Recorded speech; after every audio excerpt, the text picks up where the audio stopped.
You go back to resolution. Okay. Now,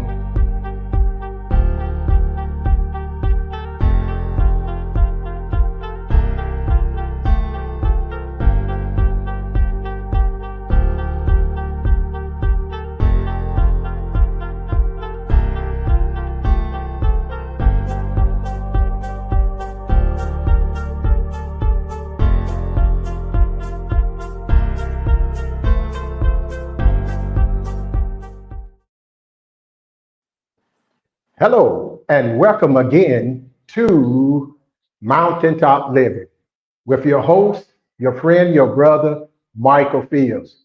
I am always excited about Mountaintop Living. You know, thinking of a particular passage of scripture, there was two individuals, one by the name of Joshua and one by the name of Caleb. 45 years later, after a promise, Caleb said, "Give me my mountain." 85 years of age, an old man, but he still had a mind that was determined to possess what was rightfully his. Give me my mountain at 85. I could see Caleb pushing his cane aside and rising up and taking his stance. I'm going to get my mountain. Well, mountaintop living is not per se a physical place of being, but mountaintop living is taking control of your life and walking in victory in this world. That's right. This world is a mountain. There are barriers to cross. And except we take the initiative and have the intestinal fortitude to conquer those mountains, we will not achieve our goal. So mountaintop living is for you. It's for you and it's for you. Make up in your mind that I'm not going to let nothing stop me, hinder me from getting my mountain.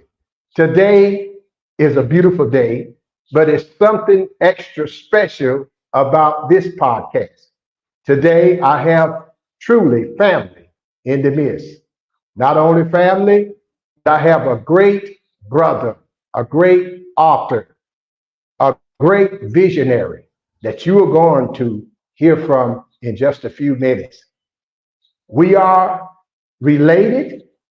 By the way, his great grandmother and my great grandmother are the same person in one. And so we are blood brothers. Brothers, Brother Jamel Hoseo, my brother, and welcome to our podcast of Mountaintop Living. Take a moment and just introduce yourself. Then we're going to come back and we're going to dive into this exciting, informative video for today. Oh, Michael, thank you again, cousin. I appreciate you. My name is Jamil Shamsuddin. I am a retired lieutenant colonel from the United States Army. I spent 38 years in the military, an author and would-be historian. From that, I published my first work in 2019, which I'm really proud of. And then this year, in February, I published my second book. Awesome, awesome, awesome, awesome.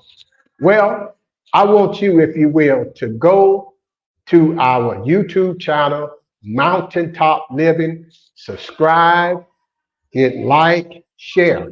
Do the same right here on our Facebook page. Like and share and spread this podcast around this world over and over again. Well, we're going to dive into this. And once again, we're so excited about this. The past 7 years, I've been on a very extensive journey for my life with knowledge, seeking, finding, searching, researching facts, archaeological evidence, historical truths that will free me mentally, spiritually, and yes, financially. Therefore, my determination and my goal is to continue to escalate, that in return that I may help someone else discover their passion, their purpose for life in this life, and fulfill their journey. 7 years ago, I started out on this journey, and I begun with understanding the origins of Christianity. And it just didn't stop there. But I began to research and study and find out that in this westernized society, there are certain systems in place. And these systems that are in place, if we do not overcome the barriers that surround these systems through the lack of knowledge, we will continue to perpetuate generational curses. And therefore, as a result of that, we perish for the lack of knowledge.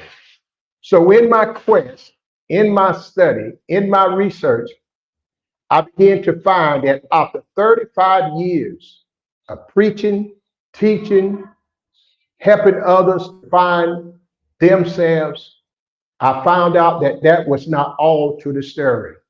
There was so much more. And I didn't stop there, but I began to research and began to search out about my heritage, about who I really am, where I came from, versus who they told me I am and where I came from.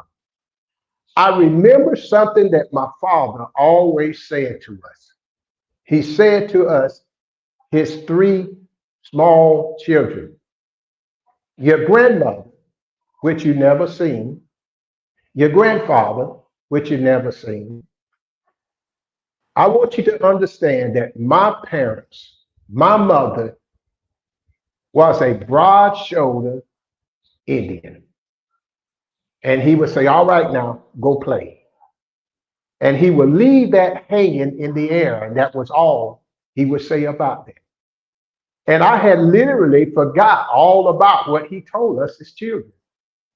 And then later on, becoming a teenager, 1920, a year after his passing, Mama began to tell us the things that he told us as children. He says, you remember, your daddy told you that his mother, which my grandmother, was a broad-shouldered, tall Indian. And I never thought about it. But as I look around in my life at that time, the majority of my friends were quote unquote Indians, Native Americans. As a matter of fact, my closest friends. And so that brings us to this podcast today. Jamel has spent years, literally his life, in bringing these truths to pass.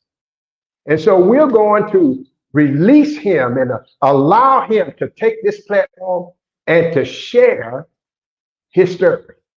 I promise you, as you hear this man begin to articulate and share the truths, historical, archaeological evidences, you too will find yourself. Jamel, if you will, come on in and take us to where you want to take us. Okay. Thank you, Mike. I appreciate you so much, cousin. So the journey began a long time ago. It began growing up knowing I was Indian. That's the most important piece.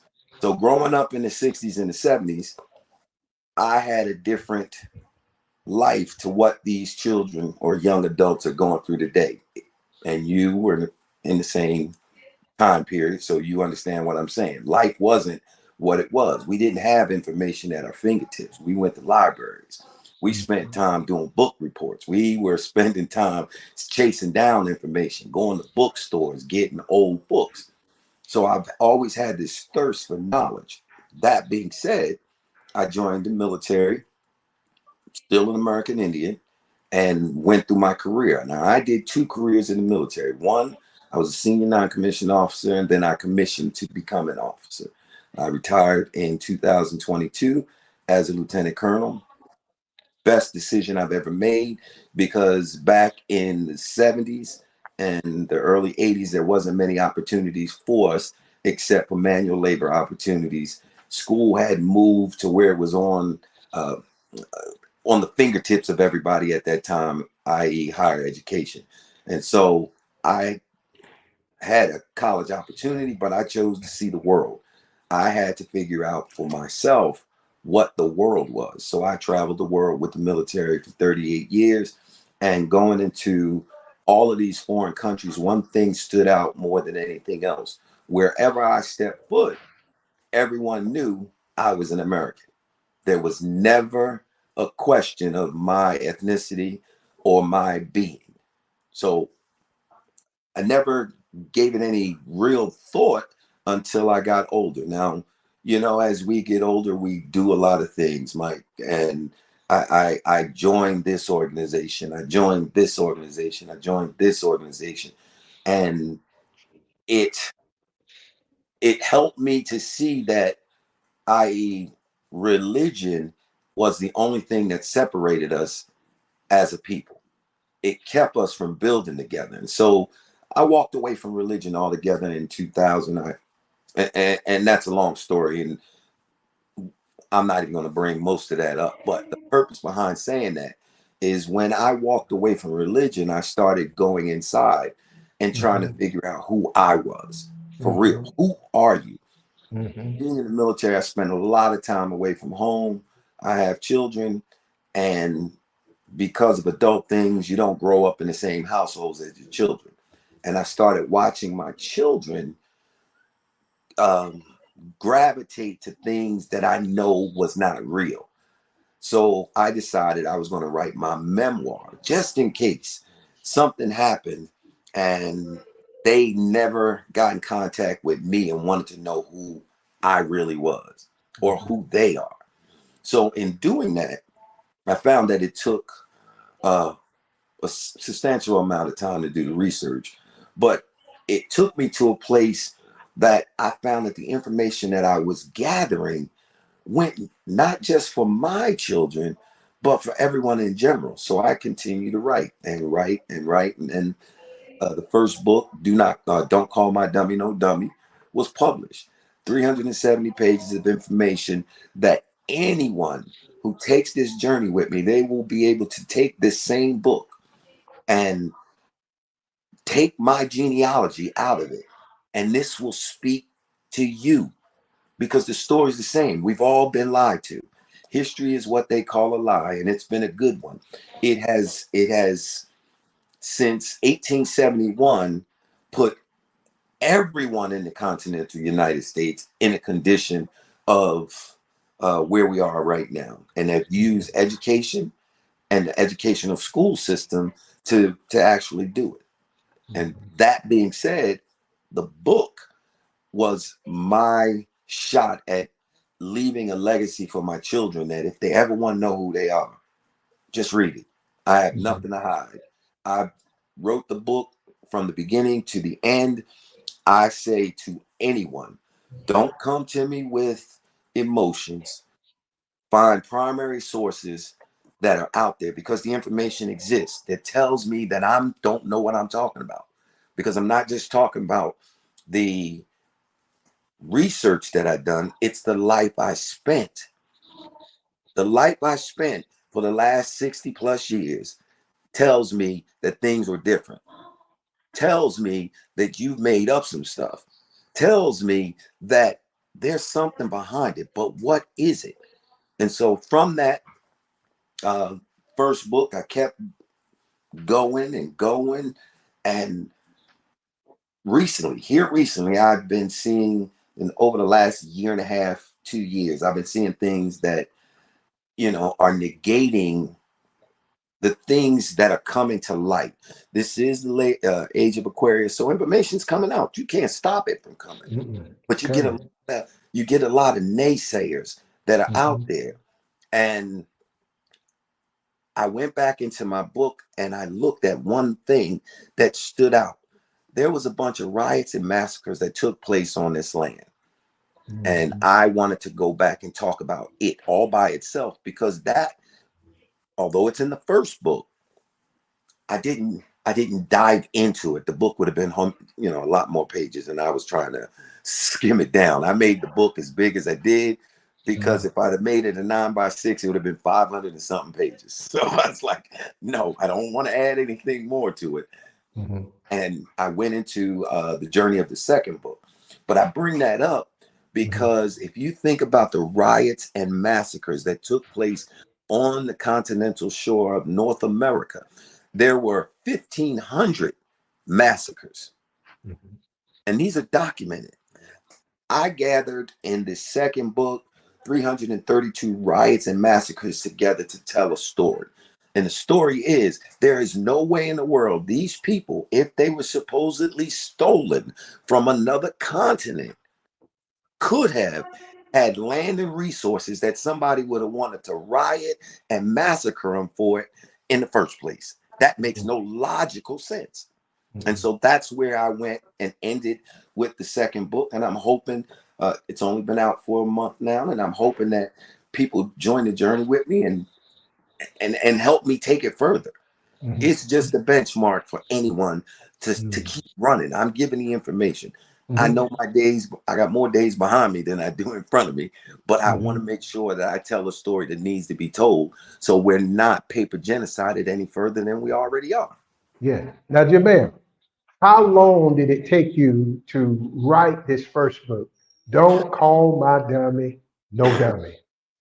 The first book I started back in 2013. Mm.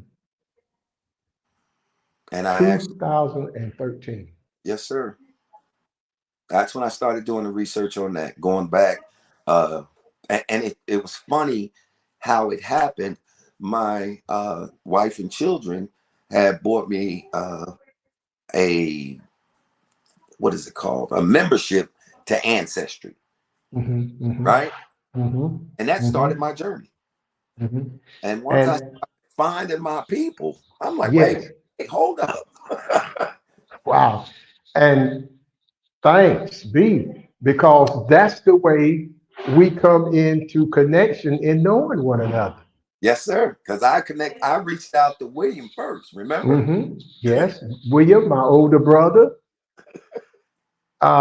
who was strategically researching through ancestry.com, and you connected with him, and then he shared with me about you, and we connect, and brother, it's been like a hand in a glove ever since, Yes, sir.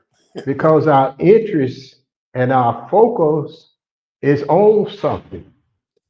When we fail not to know ourselves, we don't know who we are and what we are capable of doing. That's right. So, your second book, which you began to bring forth, there it is. Mhm. And tell us about this book. So the second book is, believe it or not, it's really funny how it happened. So Mm-hmm. last February-ish, I was rested. I went and I know a lot of people don't believe when you say you astroplane, but I astroplane. I went Mm-hmm. Mm-hmm. somewhere. My wife told me when I woke up later, we talked about it. She said my body got stiff as a board. It got cold. I was not there. Mm-hmm. But when I woke, all I could do was jot down what I remembered. Now, this was the first time I could remember something. Mm-hmm. I was talking to someone and I asked them, why do you hate us as much as you do? And the answer was because of your soulfulness. I'm like, what? Like, really? And so I started diving into myself and saying, well, if someone hates us that much, what would they do? What would they do? They would do Mm-hmm. anything. They would lie, Mm-hmm. steal, murder, cheat, create things that would take us completely off of our game. Mm-hmm. And all this, if you go back in history and from the first book, that's where I found that everything that took place that changed the dynamic of us as a people happened after 1871. Prior to 1871, people were still living harmoniously on the land. After 1871, everything went bad. And that goes back to the act of 1871 when they created that second United States of America. Now, I know a lot of people have said, nah, he didn't do that. Yes, they did. It's proven fact now that there was the act of 1871 that created the second bankers United States of America that made us all debt slaves. And anybody that doesn't see that in today's society is sleeping under a rock. So in that pretext, I went back and I said, okay, with the riots and massacres, what really transpired? And you notice something that was taking place. If you look at the immigration records from 1850 forward, people were coming into America by the millions. And by the 1850s, these weren't melanated people coming here. These were lighter pigmented people coming into the United States. And these people needed a home. These people needed resources. These people needed things for them to have what the United States offered them: life, liberty, and the pursuit of happiness. Well, the only way they can get those things is what? They have to take it from someone else. And the only one else that they could take it to were the people of the land. And that was our ancestors. And that's clicked in my head. I was like, oh my God, look at this. It is right here. I mean, and the fun part of it, Michael, I have to say, good, bad, or indifferent, these people have been the best at documenting what transpired. All you got to do is look and see what it is. And most people are afraid to look. And so that's what took me there. You know, Jamel, as I reflect back, even as a boy, even though I didn't have the characteristics of quote unquote look of today's Indian or Native American, but there was something within me, blood crying out. I was drawn to certain things. As I said earlier, my best friends were Indians. Number two, every time a TV Western came on, I always wanted to be the Indian. Because you are. when Daniel Boone, a show that I used to look at every afternoon after school, I wanted to be the Indians. I wanted to be Mango. I wanted to be Gabe Cooper, who was the chief of the Tuscaroras. Yes, sir. I always wanted to be the Indian. There was only one Caucasian that I wanted to be, and that was Little Joe Coughlin. But when we went out to play, I had my tomahawk. I even had my headband that my mother bought me as a toy. I had my headband on, a pair of moccasins that she bought me, and we would run through the woods, and I will always be the Indian, and my friends, childhood friends that was there playing with me would be the cowboys. There was something, the blood I call, the blood within me. You see, we don't need a piece of paper to tell us who we are. Sure. We know who we are.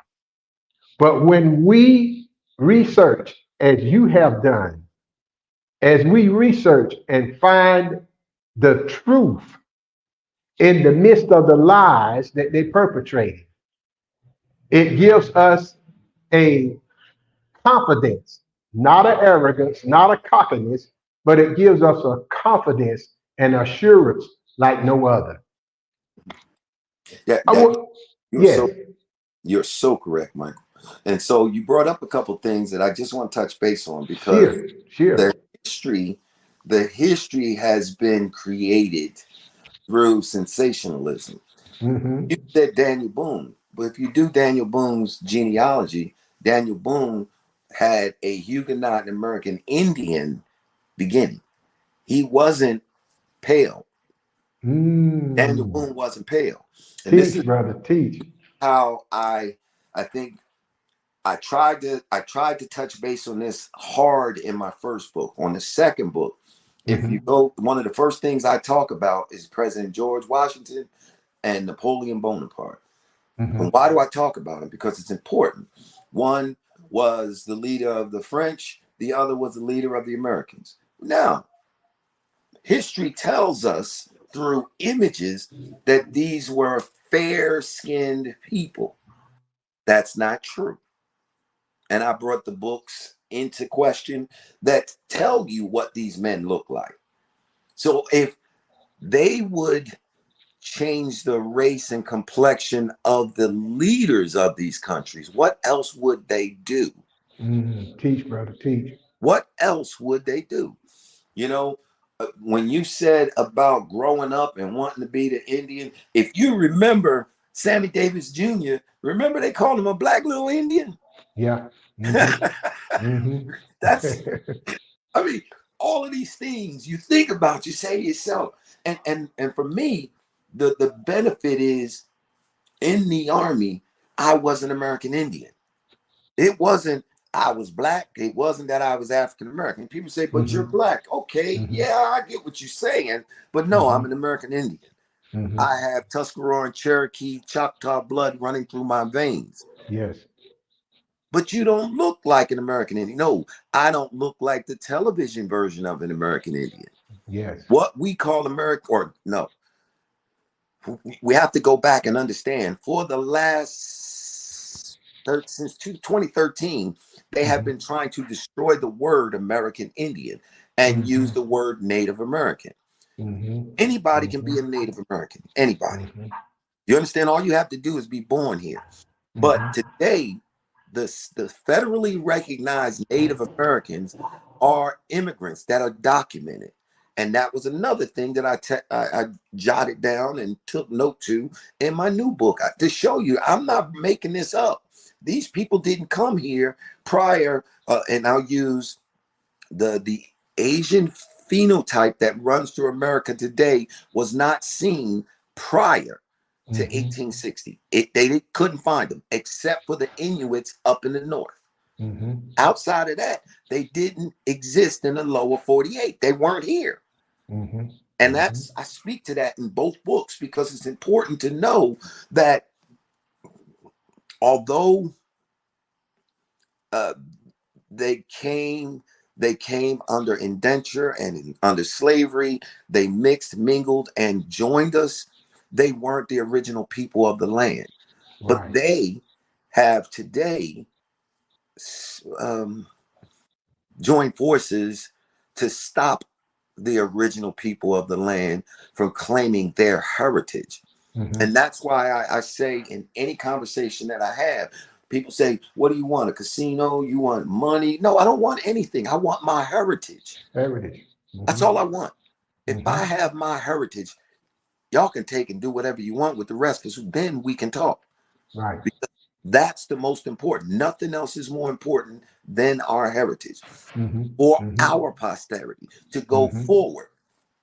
And one of the biggest things or biggest lies that are told, people say, that these people reprocreated. Let's use science. It takes 73 years for Mm-hmm. a population to double, Mm-hmm. right? You can go back to, if they want to use the first term, 1619, and bring it forward. When they said the first, what was it, 20 and odd Negroes. If you Mm-hmm. just want to use those 20, it would take from 1619 to 1693, 1692, excuse me, for that 20 to be 8. That's the Mm. you dig what I'm saying? It's not Yes. as easy as people think it is. It takes time to populate for the population to double. So the Mm-hmm. numbers just don't add up mathematically. So there had to be someone here that went into slavery. Yes. And they've Mm-hmm. written it over and over. And I dropped the breadcrumbs in the first book. And I pray that whoever the readers are, they benchmark and do a dive into that piece and bring that out. Because again, having my life, having my family, wife and children, having the things that I do outside, I can't sit in a shell and just research. I still have to live. I still have to work. So I figured sharing those thoughts would help take us to the next level. You know, I can remember in 1969, I was 10 years of age. Mhm. My mother visited her older brother who lived in Lenoir, North Carolina, the foothills of the Appalachian Mountains. Mhm. He took us up into the mountains, Grandfather Mountain, Cherokee.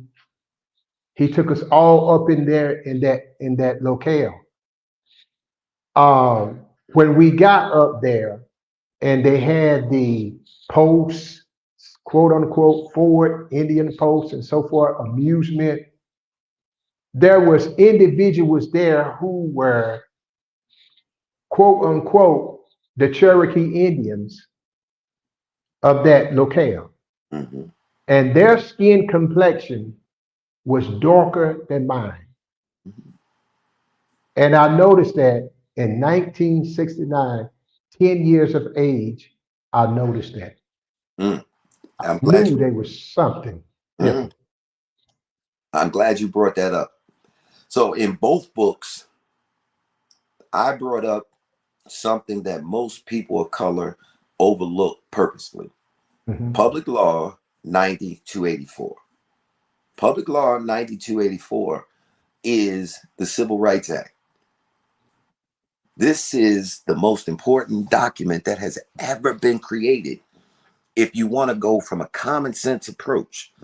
If you remember, on April the 4th, 1968, Martin Luther King was shot Mhm. on the balcony in Tennessee, right? Right. He didn't die there. He died in the Right. hospital. And Mhm. Dr. William Pepper, he wrote some great books that tell you about the murder of the true murder of Dr. Martin Luther King. Mhm. Now, saying that, when King died, America was on fire from the Mhm. East Coast to the West Coast. Yes. All those riots that were taking place, if I captured them in this next book, the second book, I talk about all of them because it's purposeful. It was 7 days later, on April 11th, 1968, that President Lyndon Baines Johnson signed the Civil Rights Act of 1968. They've Mhm. documented it. If you can go out and you can see the signing document, there are no other people in there but people that look like me and white people. Mhm. I'm bringing this to a reason. Yes. No one other than the people in Congress that were white and a bunch of other people that look like me. If you read Title 10 of Public Law 9284, what will you see? Rights of the Indians. Mhm. So President Johnson didn't say rights of the blacks. He didn't say rights of the colors. He Mhm. didn't say rights of the Negroes. He said rights of the Indian. And these Mhm. people were in there with him when it was signed. Mhm. Now, why do we disassociate ourselves with the word today? Those people were fighting for, and this is what the sad part is, we're not thinking about what it was. It was fair work and housing. That's all they were asking for. Mhm. But Public Law 9284 says, guess what? Those are the rights of the Indians. Mhm. And what transpired after that? 3 years later, President Nixon went straight after black people with the war on drugs, right? Right. And after that was the 80s. What happened in the 80s? They dropped crack in every neighborhood that they could to destroy us. We have never been able to live harmoniously with the guarantee of life, liberty, and the pursuit of happiness. We haven't, because We've had too many distractors, too many things that have taken us away from family, too many things that have taken away from our past, too many things that have taken away from just communal trying to grow and just be good with the love that we have inside of us. We're the only people globally that everything we do, from the way we eat, the way we talk, the way we dress, the way we cook, the way we dance, the way we sing, the way we everything is emulated across the world.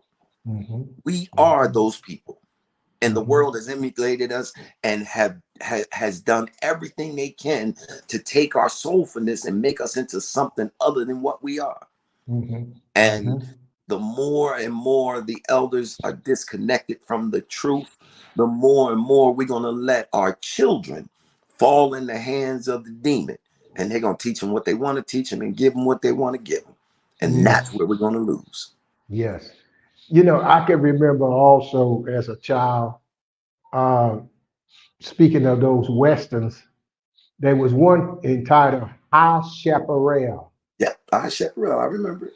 And I remember as a little boy watching that, the Indians that they was named the Apaches, practically everyone that was acting in those Mhm. shows were our complexion. Mhm. But they was also the most fierce of fighters and warriors, the hardest to be defeated. But they was our complexion. Yeah, and you know the saddest part of what you just said is this is where the misconception. Over 660 treaties have been written here in America, not because the Indians were getting beat up, the Europeans were getting beat up. So they needed these treaties, and they broke every one of them with us, and they used their head, right? Because we're gullible people. We don't we take people for their word instead of going and validating what this man has said to me. You know, as a young soldier, I learn, I trust, but I verify. Because what happens is when you have a credulous mentality, you just go for what they give you, and you end up with the short end of the stick.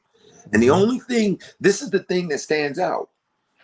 If you go back in time and you look at the things that have happened, the laws that have been created, they've been created because of one thing and one thing only. When the new Europeans were coming to our country, they were criminals from other lands. And so they had bad behavior with them when they came, right? And so the landowners at the time, the Indians, they would go to the newcomers leadership and say, hey, you need to create laws to bring these people in line. Otherwise, we're going to have to start taking care of y'all again. Right? This is from a common sense approach. Well, as things went, that went on for a long period of time. It wasn't until 1924 in the Stafford Act that we Indians became U.S. citizens. Prior to that, we weren't. It wasn't until 1924 that a broad brush went across and says that Indians are now U.S. citizens. Prior to that, we weren't. This is why, I hear people talk all the time about Tulsa. I hear people talk about Redwood. I hear people talk about small pieces of our great past. I tried to document it with the riots and massacres. Why do you think they was rioting and massacring these people? They had land, they had resources, they had all the things that they needed that wasn't a part of this system. 1933 did not affect us. Their crash wasn't on us, it was on them. Because we had the land, we had the resources. This is why they up their hunting, they up their hanging, they up their trickery to get us off the land. Yes. You know, in my research or study also too, Jamel, I discovered that there was this explorer Mm. that was exploring North Carolina, the coast of North Carolina, all up the eastern seaboard. And he, in his writings, he left word about a certain group of Indians he called the Cape Fear Indians. Mm-hmm. And not only that, before I turn you loose on that, speaking of the massacre, I found out that there was a massacre in Wilmington, North Carolina, Yep. on the Cape Fear River. Take Yes. us on. Tell us about that. So the massacre in Wilmington, North Carolina in 1898, that's when that one took place. That was some trumped up charges, but basically what transpired is a a lighter version American said they would never be under the foot of a darker skinned American again. And that's what transpired. And Wilmington went different from there. I wrote about it in the book. Uh, when you said about them Cape Fear Indians, I am a Cape Fear Indian. I am a Tuscarora. Do you understand? That is important. That's blood. That's Yes. true.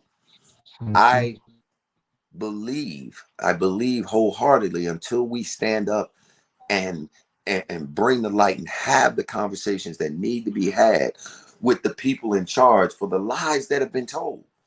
There Mm-hmm. has to be the creation of a truth and education commission put together because the lies are real Mm-hmm. to the point that we see a dollar bill and it has the face of an image they say is George Washington. That picture is Adams Weisfeld. George Mm-hmm. Washington was a dark-skinned man. Man. Why don't you Mm-hmm. put his face on there Mm-hmm. if we're gonna tell the truth? Right. But if we're trying to make we're trying to make some glorious uh, representation of the past of a people who have no past, then let's tell the truth of what they really did. They lied, Mm-hmm. they stole, they cheated, they murdered, they slipped condas into being a subclass of a second class citizen Mm-hmm. in America. Mm-hmm. Mm-hmm. Because they not only, and we're the only people in America who have been reclassified and reclassified and reclassified since the beginning of their interaction with us. But Mm-hmm. one thing is for sure, and two things for certain, you can look at the documents, and I'm talking the nationalization acts that they have put in place and the censuses. Not one time in their interaction with the so-called people of America did they ever call them African by title, ever.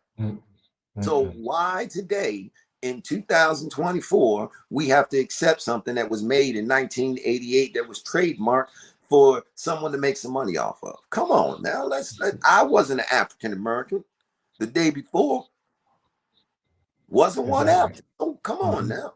Mm-hmm. And people Mm-hmm. say to me, you look black, you look like an African. Well, and in the military, I try to keep my real feeling to myself, because if you want to be dumb, I'm gonna let you be dumb. All right, that's just the way I was thinking back then. You know, life Mm-hmm. is what it is. I Mm-hmm. was going through my military career and I wasn't letting nothing stop me from being who it is. And if it wasn't for a lieutenant colonel when I was a captain, I wouldn't have started getting as hard as I was about what the importance of saying who I am was.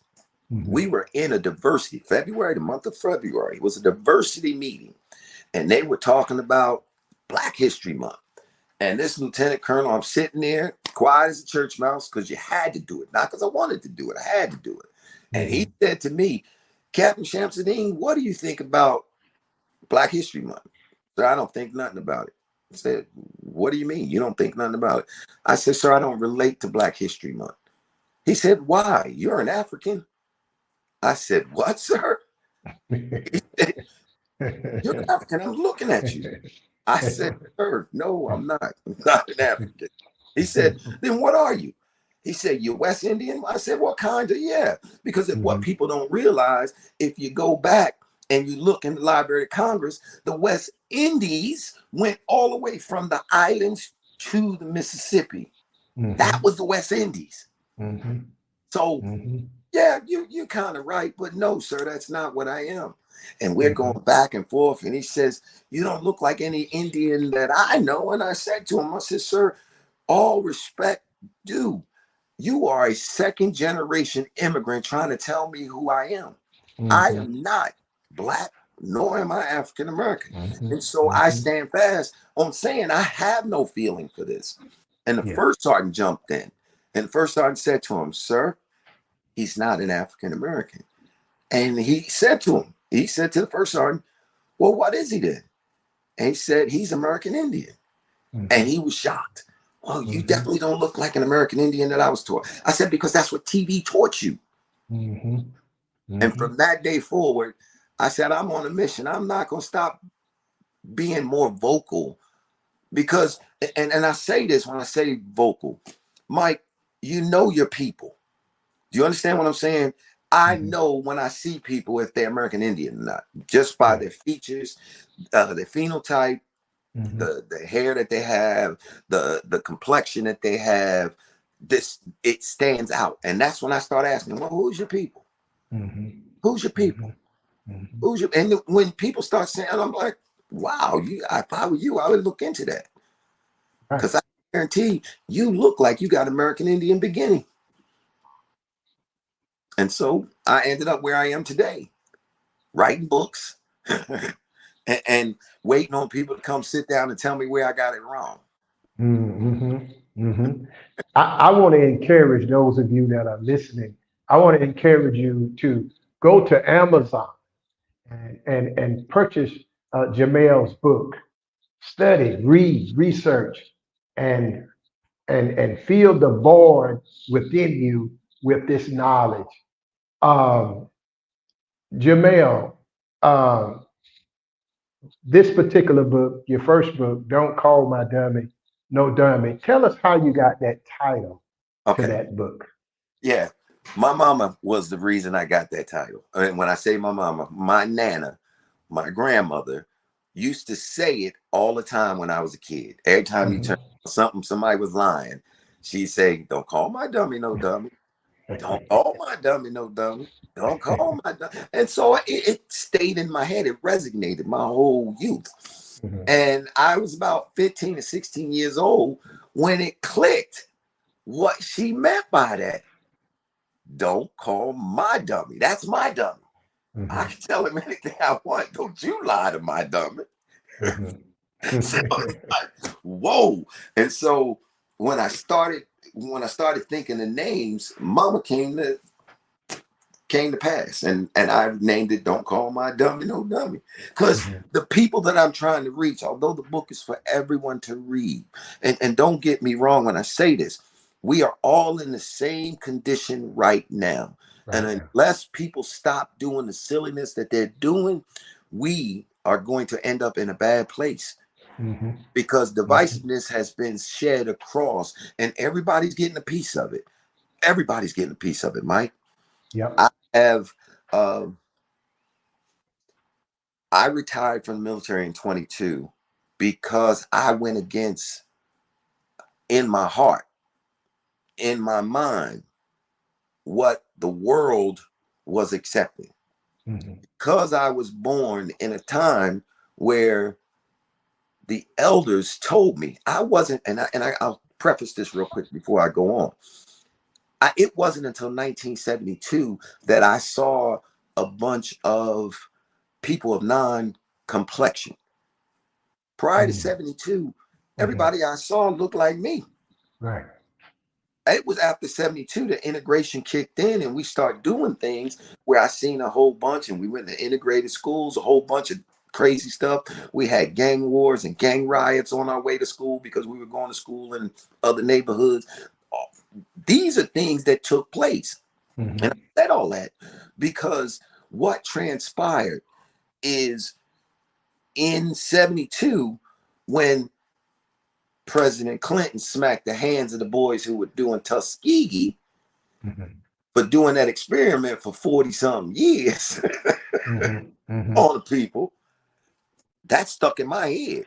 What those older folks were saying around me stuck in my head. So when I saw what just transpired here in 2019, 2020, 2021, I thought that was Tuskegee 2.0. But it wasn't, because what people fail to realize and remember, when it first came out, this vaccine is intended for poor and black people, is what they said first. The first thing they said. That right Yes. there, my spice. Yes, sir. Wait, what? No, what'd you say? Uh-huh. Then the story changed, right? Because you had all these people getting on the bandwagon saying that's, bias, blah, blah, blah, blah, blah. And the owners probably said, you know what, I'll get rid of all y'all then. So it was pushed for everybody and they mandated it. Now I was in the military, I was serving. Right. And I was told that I need to take this experimental vaccine, this thing, and I was like, nah, I can't do it. So I went to, and I say I can't do it for one reason. Back in 2007, while taking anthrax shots, on the third shot, I got real sick. And from that, I'm allergic to everything today. I can't eat anything. I eat bland food only. I cannot eat anything that is processed because of whatever chemicals and stuff that they put in it. It makes me sick with hives, vomiting, and all kinds of stuff. So it's like, no, I can't do it. So because of that, I got the MSDS sheets for every one of the ingredients in it. And I was like, oh, nope, that's hazardous. Nope, that's hazardous. Nope, that's hazardous. Nope, that's hazardous. I didn't find one thing that wasn't hazardous. So I said, no, I can't take it. So I went to the immunologist. The immunologist, an Air Force, I'm an Army officer, an Air Force Lieutenant Colonel immunologist says, based off of this, you cannot take this shot. Gave me a year. So that was November 21 to November 22. You can't take this shot. Because I was working for the Air Force at the time, I sent my paperwork to Big Army. Big Army said, we don't care. You're going to take the shot anyway. And if you don't take it by July 1st, we're going to throw you out the military. Well, after 38 years of being in the military, I started thinking to myself, you could probably win that fight, but do you think it's worth, taking away from your family, getting lawyers, doing all that? Nope. You got enough time. You can walk away and say, I love you. See you. Bye-bye. I'm good. Yeah. Don't get me wrong when I say that, because I have went into combat 5 times in my military career. I didn't have a pot to piss in and a window to throw it out of. Do you understand what I'm saying? I went with my soldiers and my faith in my ability to be a good warrior, that I would make it home. Didn't know, but I had faith. That being said, I was not going to take a chance and putting 3 bullets in a 6-shooter and spinning it. So I was like, nah, I'm good. Nah, I love you. I'm done. And so I walked away. I walked away with pride. And I'm talking literally, it was a month after I retired. One of my older leaders said, hey, you can come back because they've lifted. Nah, I'm good. Y'all have fun with that. I'm done. I'm done. Yeah, I'm all right. And the bad part of it is, Mike, and I don't want to share it, but I think it's pertinent. My blood. I have a daughter who is in the military. My blood, who is in the military, was forced to take it in October of 21. May of 2021, at 26 years old, my baby had a stroke driving down the road. January of 2023, I was with her at Duke Hospital in North Carolina getting open heart surgery to fix what had happened in taking that experimental crap. Right. So when people, when I think about what it did to my baby, it would have killed me point blank, because I don't have some body parts from things that I've done in the military. I don't have spleen. And so that's one of the first organs that this thing goes after. Right. What does the spleen does? The spleen helps you to use the bacteria and things, regulate that piece. I don't have one. So I'm good. I watched what it did to my baby. I would not be here today if I would have just shut up, and followed suit. And I can say it because in the group of people that I was with in my last assignment on active duty, I can say without a shadow of a doubt, there wasn't anyone in that room besides one other person who refused, like me, to do that thing. And guess what? All of them were suffering from issues with myocarditis, heart issues, blood pressure issues. And then, you know what? I'm like, Mm-hmm. yep, I got you. Mm-hmm. Yes. And Uh-huh. that's how I ended up with that. Yeah. I too. The blood would not allow me to.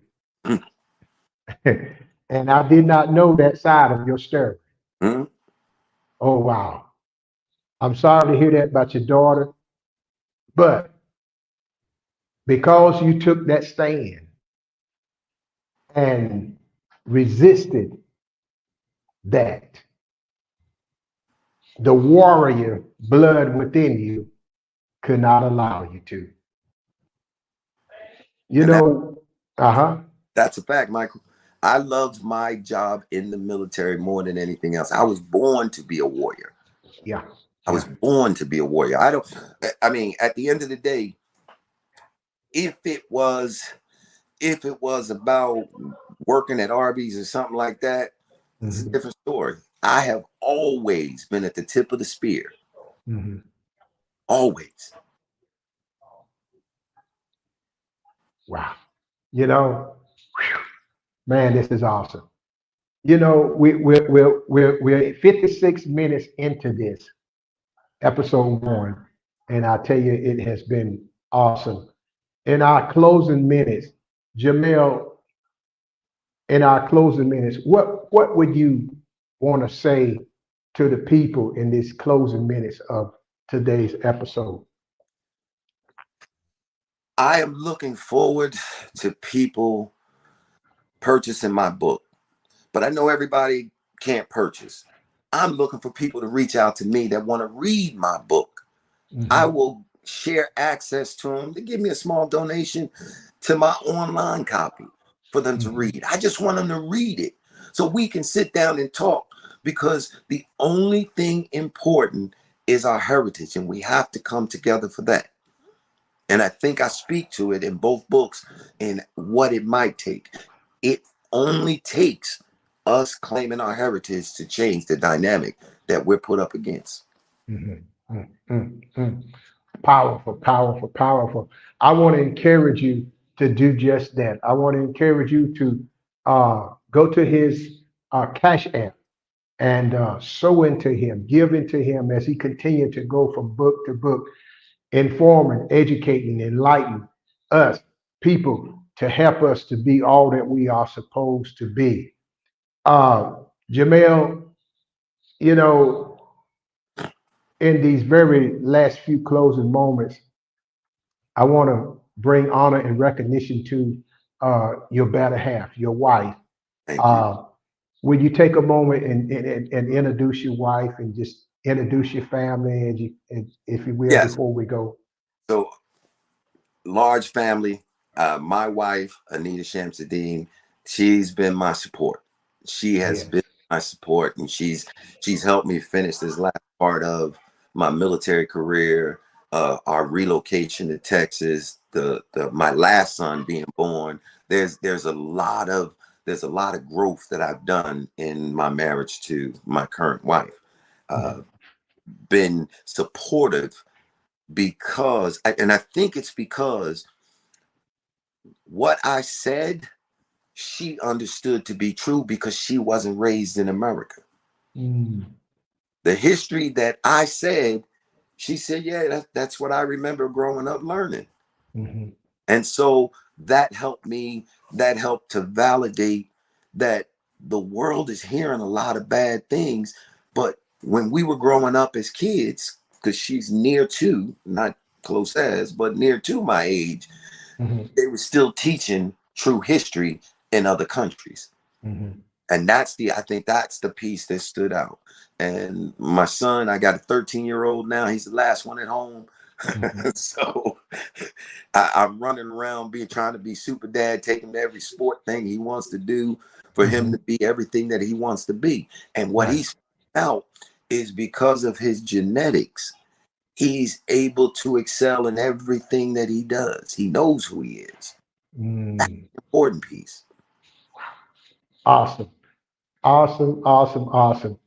Family, cousin, blood, I want to thank you You're more, for this first episode, and we will get you back on. Love to have you back on to take us on to another episode of this. But I want to say to those of you that are viewing and those of you that will view this, he made an important part about heritage, inheritance. As I reflected in our introduction, Caleb and Joshua. Caleb, 40 years, had not received his inheritance.